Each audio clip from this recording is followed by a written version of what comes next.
مساء الخير عليكم وعلى حبايبنا وعلى اللي بيتابعونا وعلى اللي بيشوفونا. وانا النهارده هوريكم ازاي بنعمل كب كيك في 30 ثانيه بس كله يجيب ورقه وقلم ويكتب ورايا. عندنا دقيق شوفان ونفس برضو مقاس الكوبايه سكر. ما نحطش اللبن كله طبعا، نحط مثلا نصه كده. نحط معلقتين كاكاو اهو. وبعد كده عندنا المج الجميل طبعا اللي مرسوم عليه دبدوبه وهنعمل فيه. وبعد كده انا طبعا بحب القرفه اكتر من الفانيليا. النسكافيه ورشه ملح صغيره، شوكولاتايه اهو عندنا. وبعد كده نحط السكر، الكاكاو، حط معلقتين بس كله يركز، هيطلع جميل على فكرة. بعد كده نحط القرفة. احنا الأول بنحط كل الحاجات الناشفة مع بعضها ومقلبينها. رشة نسكافيه، بعد كده رشة ملح اهي. بصوا قد ايه. نقوم مقلبينهم كده كويس اهو. نقلبهم كده وهيطلع برضو حلو يعني في المج، مش حاجة غريبة. اول حاجة نحط الزيت اهو.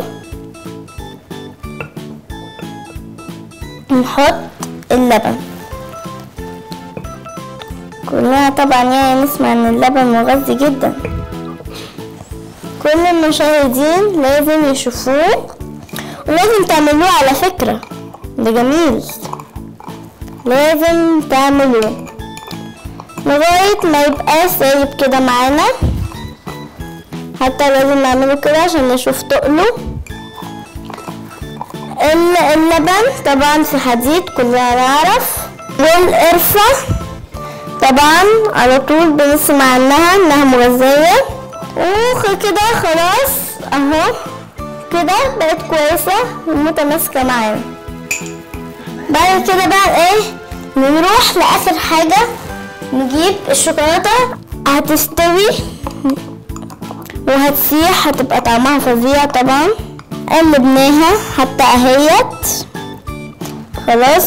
واول ما نحطها بقى في الميكرويف هتنفش وهتبقى عالية وهتبقى كيكة، واكيد كلكم هتستغربوا بس هي هتطلع حلوة.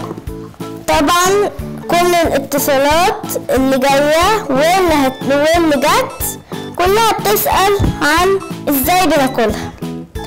اولا بعد ما تنفش جايبين المعلقة ونقوم واكلينها بالهنا الشفا.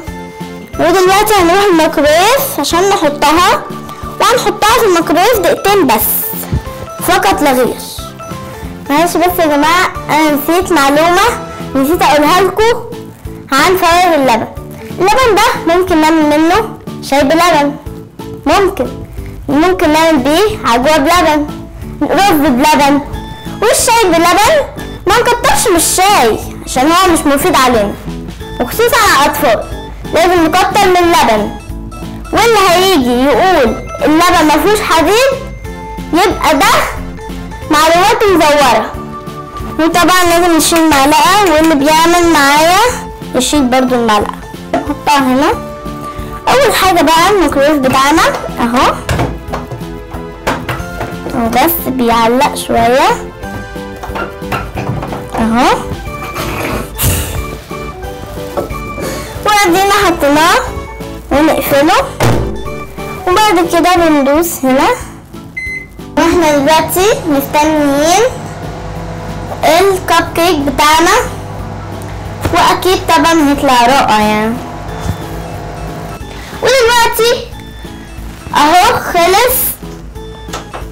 خلصت الكيكه بتاعتنا. يا نهار اسود على اللي حصل لها.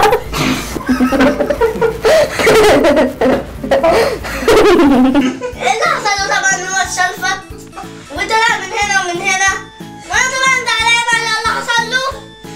ايه اللي عمل ده؟ ايه ده؟ طلع محروق. ازاي حاجات مالت منه كده؟ طب تنصحي لنا الناس بايه؟ انصحهم ان هم ما يعملوش. واشوفكم الحلقه الجايه في برضه حاجه معفنه زي دي، وبرضه هعمل لكم محشي معفن برضه وهيتحرق زيها ومحدش يتابعني. وخلصت الحلقه على عرف.